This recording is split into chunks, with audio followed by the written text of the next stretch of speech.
Maayong adlaw mga kapatid, liway abas ni para sa News 5 Bisaya. Ginsister ni Palace Press Officer Jose Claire Castro nga dili manghilabot si President Bongbong Marcos kung magpasaka og bag-ong impeachment complaint batok kang Vice President Sara Duterte.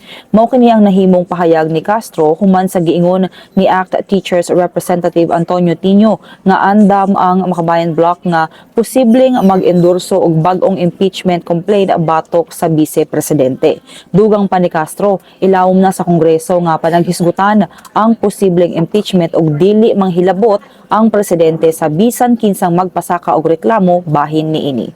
Kini sa mga tong update, magpadayon lang sa pagbantay sa social media pages sa News 5 para sa uban pang mga balita ug update. Ambing tangtanan.